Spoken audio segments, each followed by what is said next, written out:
The scramble for the Republican nomination for president is wide open, and Ed Martin will have a front row seat of the proceedings. The president of the Eagle Forum joins us on another edition of Politically Speaking. 9, 8, 7, 6, 5, 4, 3, 2, 1.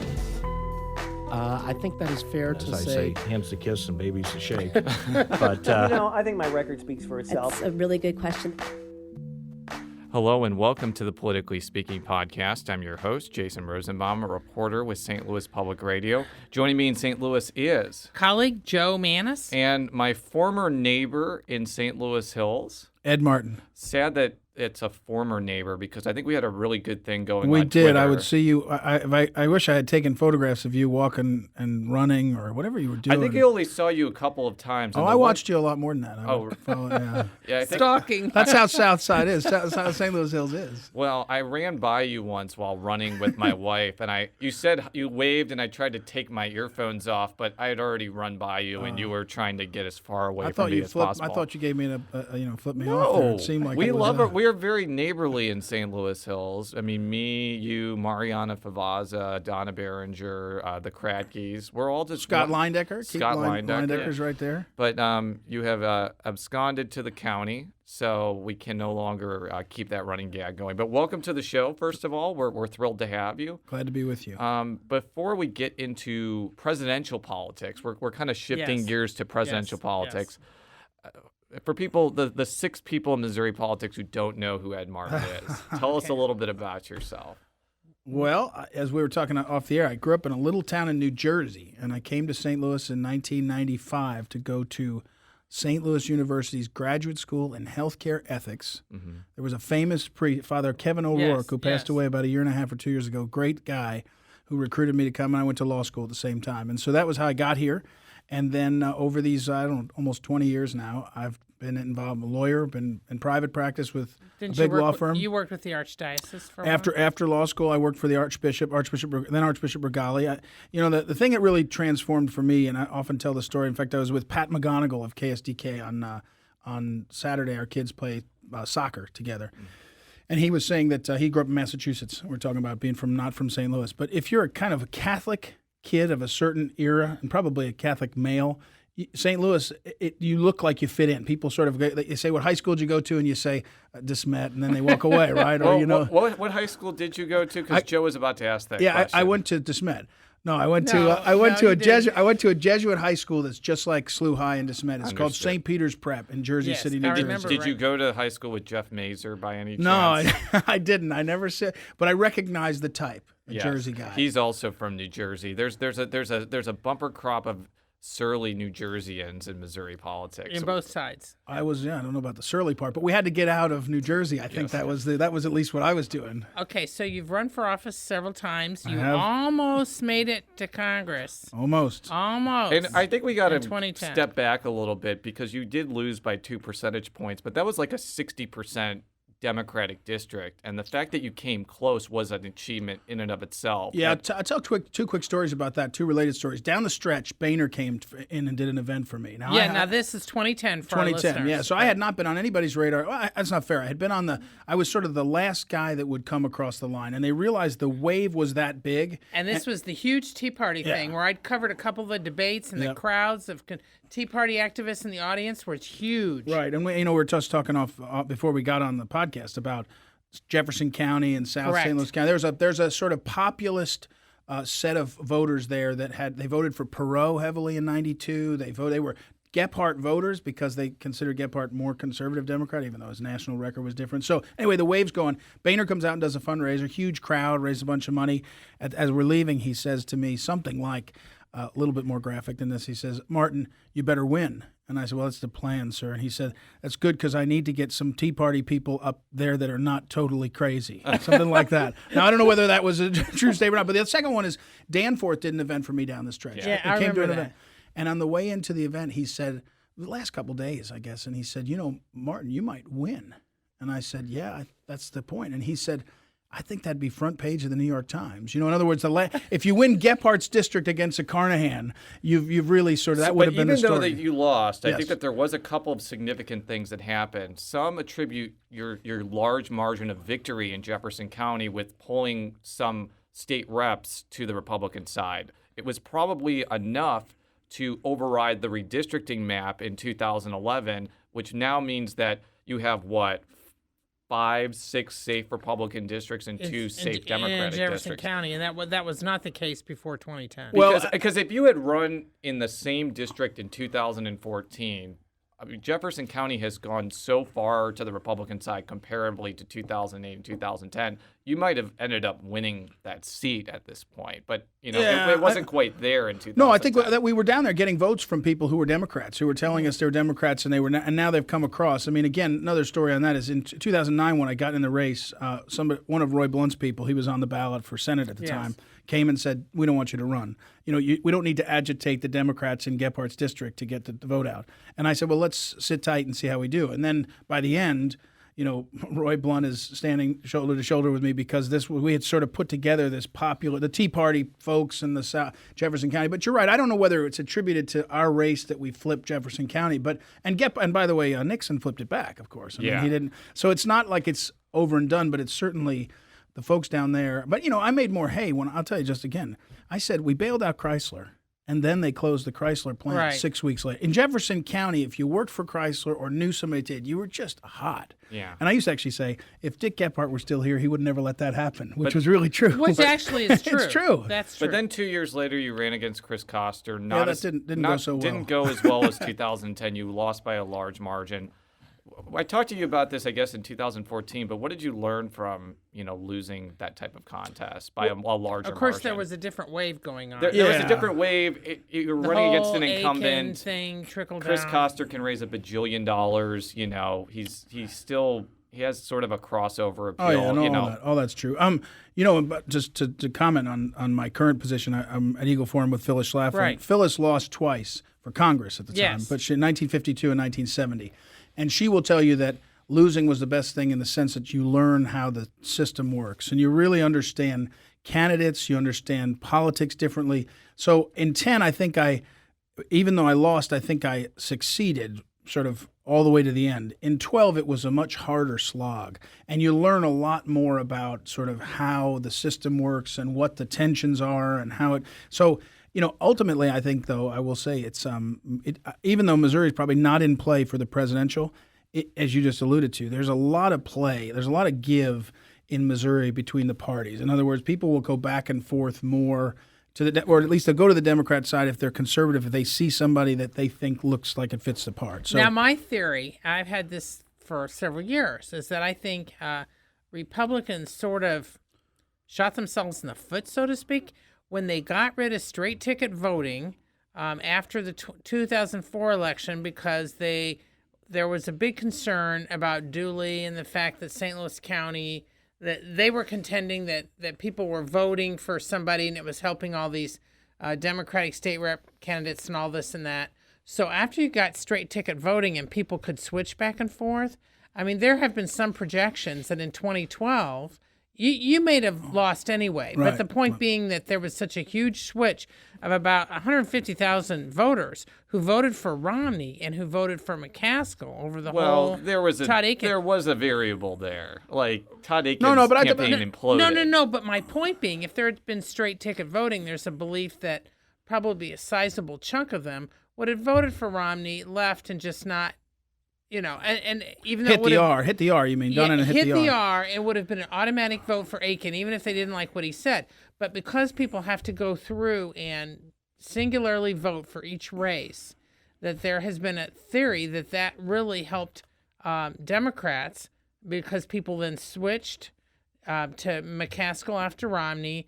Then they generally voted Democratic, not totally, all the way down, or they just didn't vote at all, and so there were lost votes. You have that lost. I'm interested as a former Republican Party chairman, your thought about that. Well, as I was also, I think, either at the election board in the city right after that or right around the time. Yes, you were. And so I was a city resident at the time too, and So I know enough of you asked about what you learn in campaigns. I'm not the expert on how you break out the votes. There's things that I have to have people do and help me do, and but my intuitive response and what I see is the party in power with the most sort of oomph is going to love straight ticket voting. But when we got rid of it in 2004, we were really excited because you could break some of these Gephardt Democrats who were going to go in and hit D, Union Democrats, and you could hope that you could swing them into some of these other candidates. Now, I'm not saying that worked well or not, but we were happy to get rid of straight ticket voting. And but now, can you change it now? It's a little bit like people say, I think it was John Ashcroft told me that the August primary was the greatest thing when you're in power, right? Yeah. Because there's no time for somebody to turn around. But if you're not in power, you're right, and you want to move it back to June. Well, move it back to June until we get a Republican governor, and then he's going to wish it was August. So I don't know. These things are always cutting both ways. So you ran for a federal office, you ran for a state office, you were chief of staff during a turbulent time, and you were also Missouri Republican Party chairman. I should retire. Should I retire or what? Did you? There's no pension. I don't have a pension. That's the problem. And now you're the president of Eagle Forum. I just have to ask: Are you kind of glad to be out of the state political arena and into the federal again? Because it seems like you're more well suited for federal than state at times. I tell you, perhaps. I mean, I think what I'm more interested in is at Eagle Forum now, we're engaged a lot on issues. And I mean, I'm not saying it's anything different than other people, but I fancy myself someone who likes to read. We were talking off the air about Mother Jones magazine. Right. I like to read a lot of things and study things and have and be creative about issues. And so at the federal level, or at least at Eagle Forum, you're arguing about big issues. I haven't talked to Pataki's campaign, but other than Pataki's campaign, I've talked to all the campaigns, Republicans, about the issues that we care about at Eagle Forum: immigration, American sovereignty, military superiority, and that's really interesting. So, but on the other hand, I love Missouri. I mean, I think it's not unfair or partisan to say we're in a tough moment for Missouri and for the region, and I think some bold leadership of both parties would be great, and I don't see a lot of it. And I hope the Republicans are going to bring some of that. Yes. Yeah. Now for your convention in a little over a week, you have at least 6 presidential candidates coming in. I just have a story on the site right now talking about it. But I'm interested in your take about how receptive they were when you called. Why you think you've gotten so many? Do you think there may be a few more before the event shows? Doesn't look like it right now. But let me say back to things you learn on a campaign. What I learned on a campaign is if you want people to come for your campaign, you have to ask them over and over, early and creatively, and find ways it's to their advantage. So Eagle Council, which you're referring to, is September 11, 12, and 13. That Phyllis Schlafly has been doing that since 1972. In 1972, she rented one of the boats on the Mississippi River, invited 100 of her closest friends. They came in, and they came in and they talked to each other. They came up with a plan, and they went out to beat ERA. Right. And every year they got together, only the Eagle Forum leaders, and they got a plan, and they went out. As one of the leaders said, we come in, we study and talk, and we get our marching orders from Phyllis. Right. This year, because they're presidential, and because I think I have some skill sets for this, we said we're going to still do that. We have all this training for our people. We're going to have about 500 people there, but 250 are Eagle Forum leaders. We're going to train them. We're going to build it. We're going to talk about our marching orders, the marching orders on stopping Common Core, on the presidential platform, all this stuff. But when we invited the presidentials, the idea was, how do you do that? Right. And what you start out, my experience is you send them a message saying, would you like to come and speak on Saturday? We're going to have a cattle call. Mm-hmm. And then they inevitably say, well, I don't know, we'll see. And I know this. The scheduler goes, so you say, well, you get closer and you say, if you come in on Friday, we'll let you come in. And then one of them accepts. So then you put the word out to the others. Carson's coming. And then somebody goes, Carson's coming. And so over time, you start to get a trickle effect, and they're all interested. Because right now we have Carson, Ted Cruz, Rand Paul, Rick Santorum, Rick Perry, and Huckabee. Yeah, so that's a decent amount of people. Yeah, and Walker wants to say, Walker said yesterday, people said he wants to send a video. In fact, actually, Walker's people, and you're going to play the clip later. I am. From Keller, but Keller called and said governor wants to call Phyllis and catch up. They talked a few months ago, and Walker wants to send a video, and Jeb wants to send a video, and Trump wants to come. Here, Jason, you like this too. Whoa. He wants to come and do an event in St. Louis with Phyllis, a dinner, a lunch or something, and then go down to Jefferson County and do something down at Jeffco. So wait, now we're making news here. Now. Yeah, it's not confirmed. No, he date? hasn't confirmed. I tried that next. I said, you guys want to give us a date? And they said not yet. So he's a busy man. He has to do all of his interviews from his headquarters in Trump Tower. That's true. But I do want to play a clip from Greg Keller. Well, we had him on our show last year. And this was before a lot of the candidates jumped in. And he kind of gave and this was also before he joined Scott Walker's campaign. Correct. And Greg Keller, just for our listeners, is a Republican consultant. So here's a clip about him kind of giving an early look of what the field looked like. We have something for everyone, whether you are a Republican, a Libertarian, a conservative, a social conservative, whatever.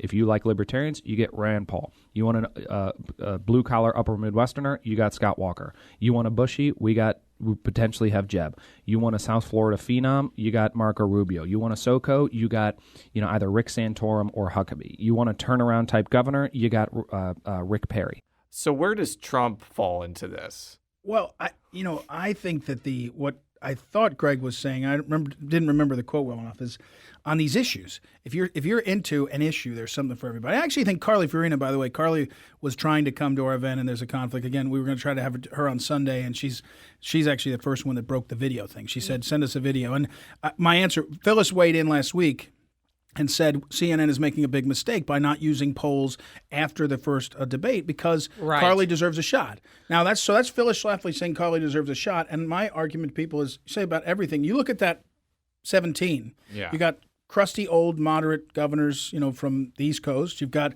women that are, whatever you think of their records, Carly Fiorina is a huge successful person. And John Hancock, the current Republican Party chairman in Missouri, has said that he's seeing kind of a wave going on in Missouri among some people for Fiorina. Yeah, okay. But I believe it. There's a lot of people that like the idea. The problem is her record is going to get. Now you're starting to see her record. She ran a terrible campaign in 2010 for U.S. Senate, I believe, with the Demon Sheep ad. Al Hunt, no conservative, wrote a column in Bloomberg, I think it was yesterday, saying Carly under closer review. Look. Everybody. Are there particular issues? No, I haven't seen it. She says she's pro-life. She said, I believe her. She gives a wonderful story, by the way. I think very powerful about her career dominating her life, and then when she finally got married and wanted to have kids, she had a terrible time. And it's very powerful for a lot of women that have talked about this. So I think she's cool and she's exciting, and we'll see. But the Klieg lights are going to turn on for all these people at the presidential level and see how you survive. So where does Trump fall into Well, this? So back to Trump. If you notice, and I've talked to Trump's people, I tried to push them to talk about Common Core. They gave one whack on Common Core against Jeb. You might remember it. They did. Yes, they did. But they've been so disciplined, this is going to be a little counterintuitive, on the issue. The issue has been immigration and the trade deals with China, the China question, right? And these two things have a populist message. Again, it was it's Vox. See, I'm very open. Vox. I listened to Vox had two story columns about breaking down these issues. There's a huge number of voters that are not sitting out there saying, I want Chris Christie to tell me how he's going to cut Social Security. They're like, leave Social Security alone, and why are there too many jobs with low wages? Right. So I think Trump's been disciplined. And then I just was saying mention that Dick Bott I was talking to Dick Bott at Bott Radio Network.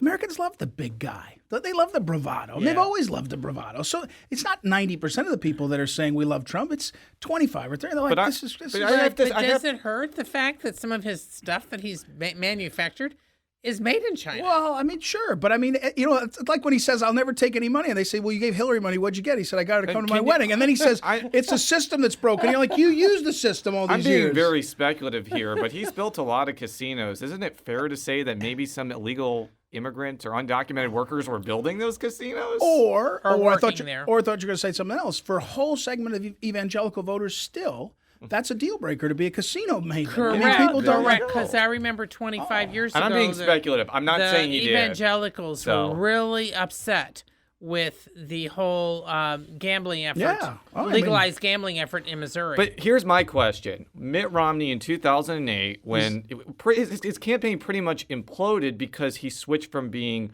for abortion rights to against abortion rights. You have Trump on camera saying, I am extremely pro-choice. Yeah. And people just are like, whatever, he's telling it like it is.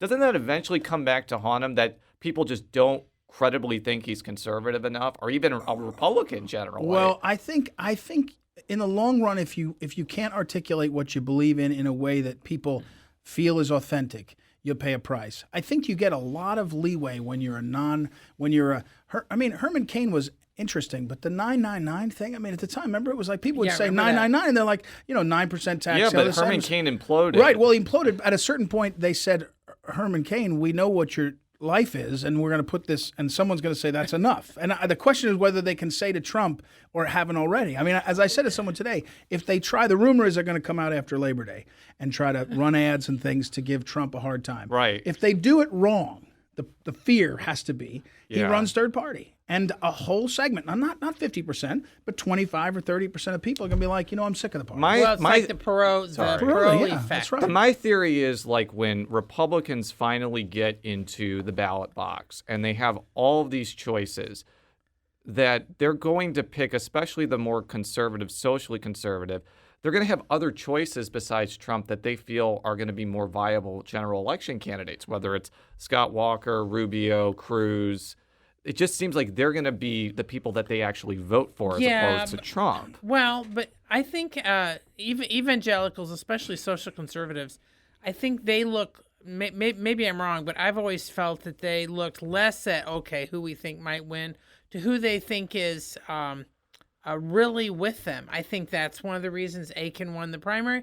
I think it's one of the reasons Santorum did so terrific in Missouri in 2012, because so then it becomes a self-fulfilling both prophecy. of those candidates have more authenticity in the social conservative level than Trump does, and I think that's going to come back to haunt them, especially in Iowa and places like Missouri. I would like to transition this point to this and point you to the Washington Times, where I have a column that I write. How often do you write it? It's kind of a blog. I'm allowed to do it as often as I want. It's usually once or twice a week. Okay. But the initial one was actually run as a column. It's called Go the Distance. And as an RNC member for 2 years, I sat there and I watched the RNC try to manipulate the primary rules. And what they thought they were doing was the same thing that has worked repeatedly since 1976. The last time there was a truly contested convention was 1976. Yes. Since then, the process has been make a lot of noise. The candidate with the biggest money that's acceptable to the establishment, those two things, will then, by the time you get to about March, will be the nominee, and the thumb will go on the scale and everyone will fall in line. The problem is, if there's 7 people or 6 or 5 that stay in, it's hard to see how you get to 50% of the delegates. I agree. So this thing drags on, and here's the three wild cards that I don't think is paying attention to. Couldn't that be fun, though? No, I'm all for it. My column says go the distance to Cleveland. Chaos in Cleveland is what is our best. Here's the thing. I don't believe we'll get a Republican who will dramatically lead and win in the primary process. That's my belief. Okay. That's my value statement. So I think the best way to do this is to go to Cleveland. We still may not get a good one. We may still go to Cleveland, have chaos, and get someone like Jeb, who I don't think can win. He's a good governor, but I don't think he can win. News here. Okay, go ahead. So what are the 3 things you mentioned? You're about to list 3 things. The 3 people that changed the whole equation. Okay. Ted Cruz with $50 million in his super PAC and a commitment to being a perennial presidential candidate. Whether he wins this time, he's running again and again and again. That's my belief. I'm not saying he's told me that, but I think there's reason to believe that he runs for re-election the next off year he's in. He's building a Reagan-type brand.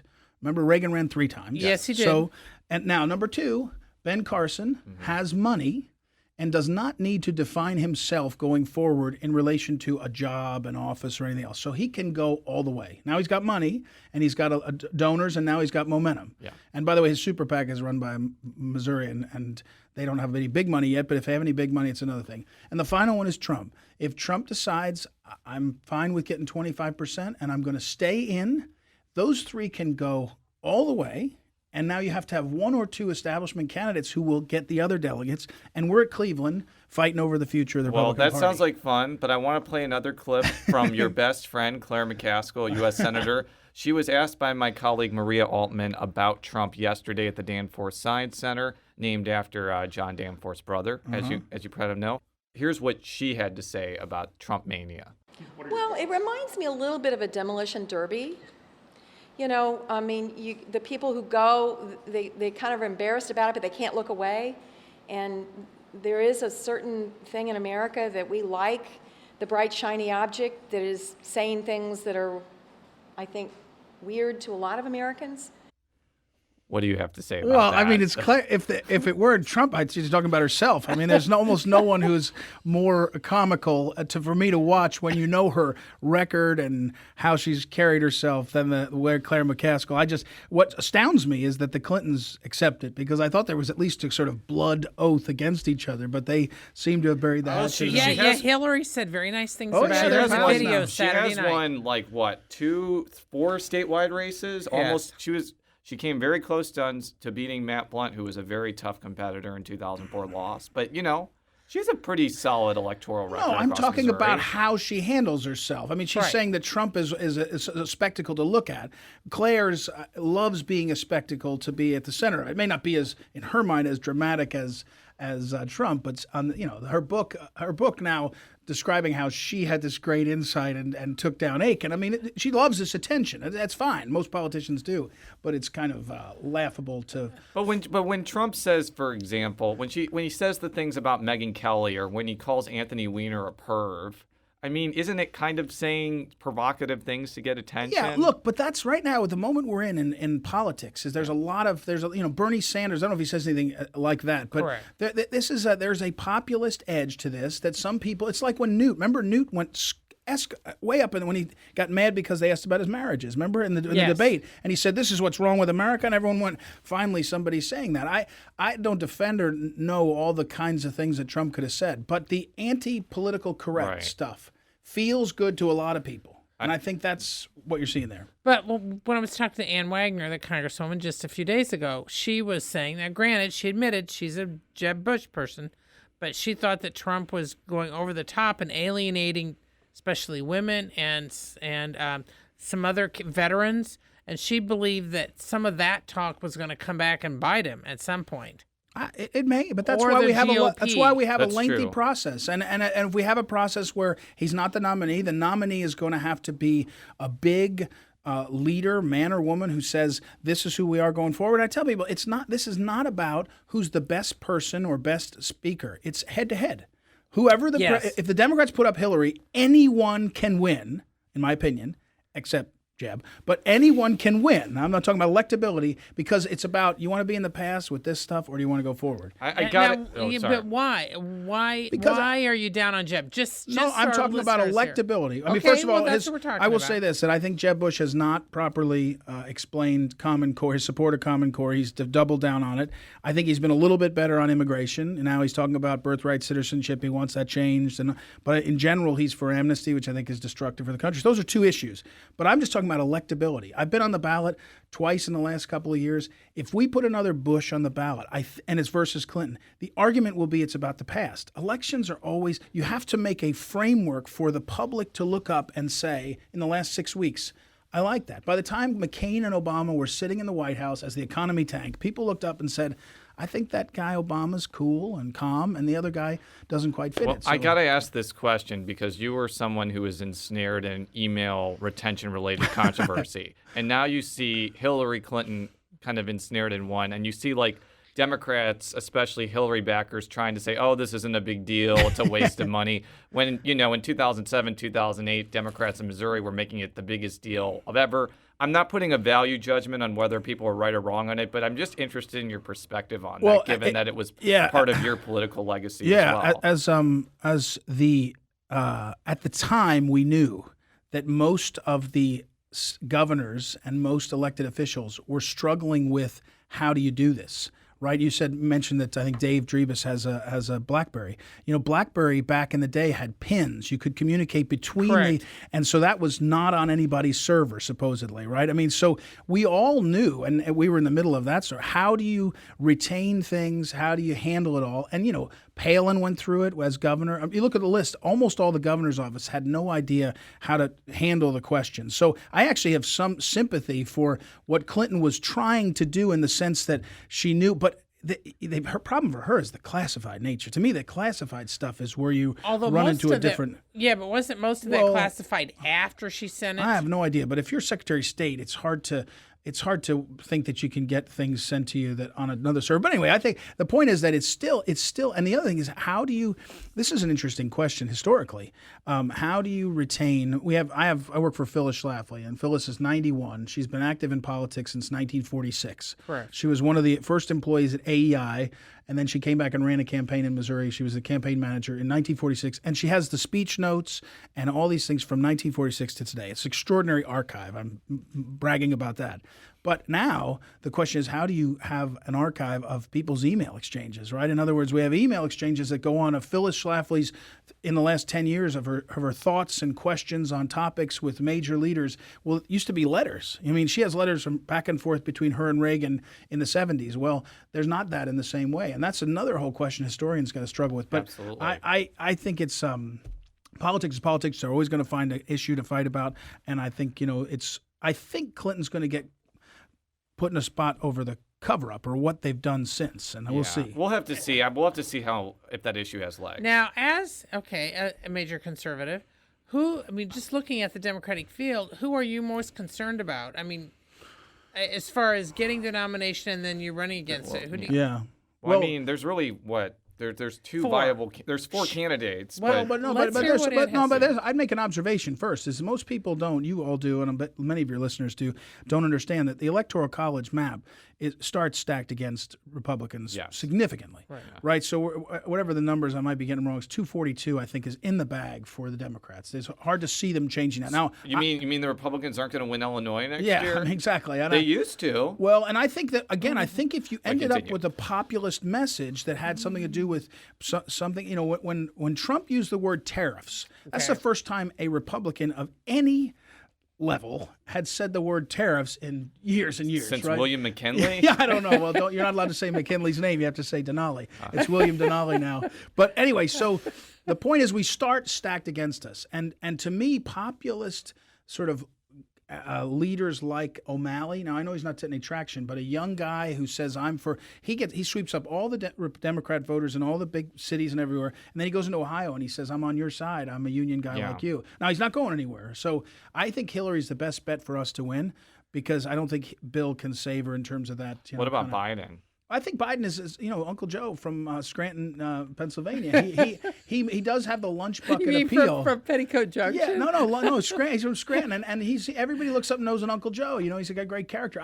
He's never sustained himself as the top of the ticket, so I don't think he can pull that off. What about Bernie Sanders? Yeah, the Bernie Sanders phenomenon is interesting because is it kind of a Dean thing that fizzles out?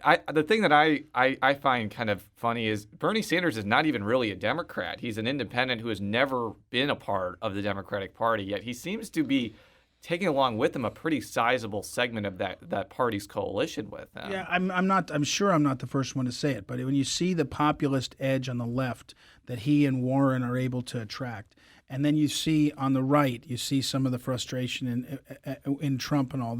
It's not the parallel in the issues, but there's a frustration amongst. I mean, I just don't think Sanders is realistic. I mean, again, to run for president, you have to compete in all the states in all the ways that are necessary. It's not.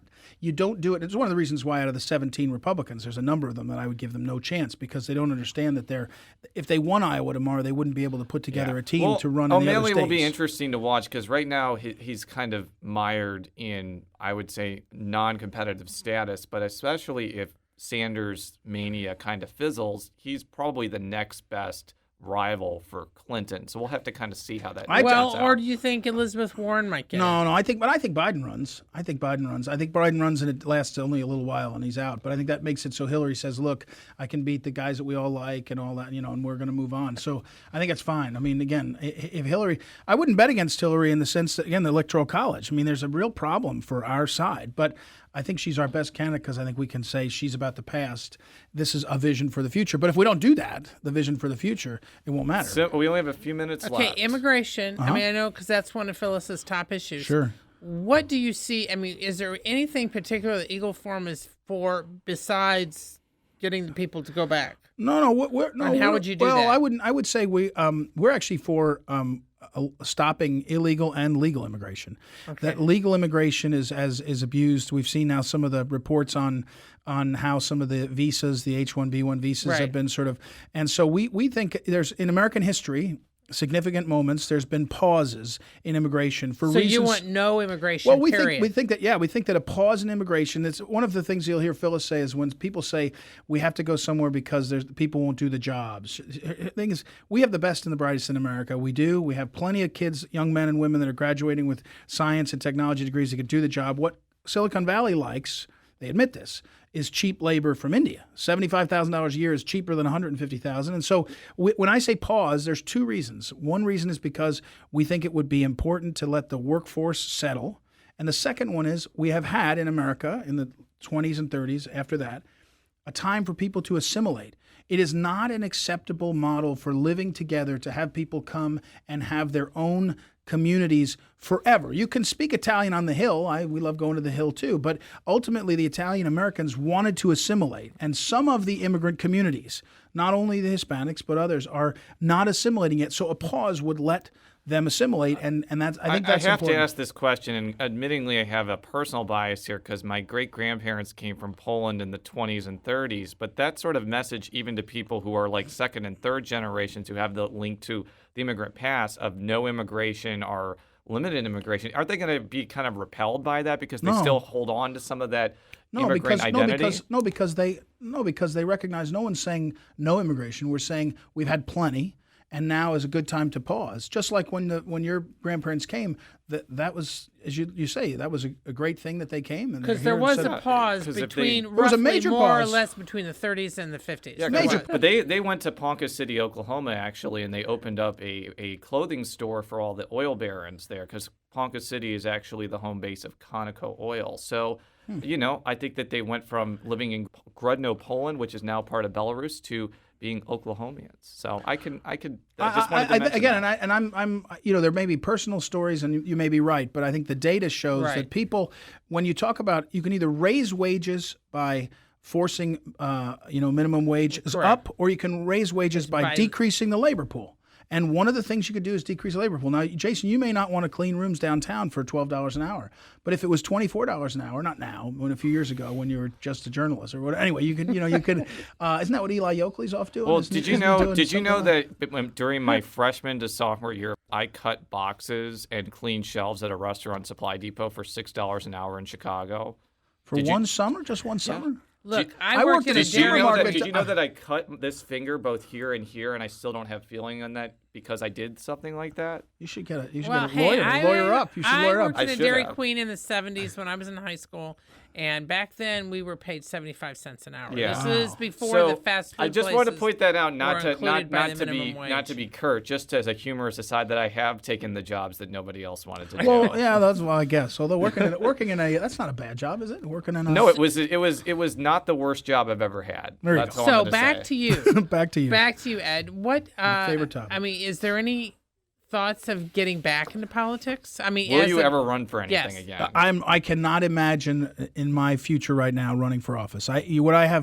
This opportunity that I have that sort of landed, to where it's extraordinary. Again, Phyllis is really great. We have chapters across the country. We have a DC office. So the challenge to be able to do this is something I'm really immersed in. I'm trying to do more writing and do more kind of policy communicating and things. So I can't imagine that. I mean, I wouldn't say never say never. I think if you care about what's happening, I've always said to people, you ought to consider it. But we have 4 little kids. We have a puppy, and we got enough going on. You have a minivan now. We have. I love the minivan. Yeah, I'm a total convert. I got a crossover SUV with for my son, so I think I'm on that point. But when you get to 4 kids, you get the minivan. They door slide open. They dump in. We'll have to see. This was a rip roaring time. We'll have to have you back probably closer to the presidential contest. Thank you very much as always. You can find all of our stories at stlpublicradio.org. You can follow me on Twitter at @JRosenbaum. You can follow Joe on Twitter at J Mannies. That's JMANNIES. And you can follow Ed Martin on Twitter at Ed Martin 4Mo. I've never given up the 4Mo. Ed Martin 4Mo. We'll be back next time. Until then, so long.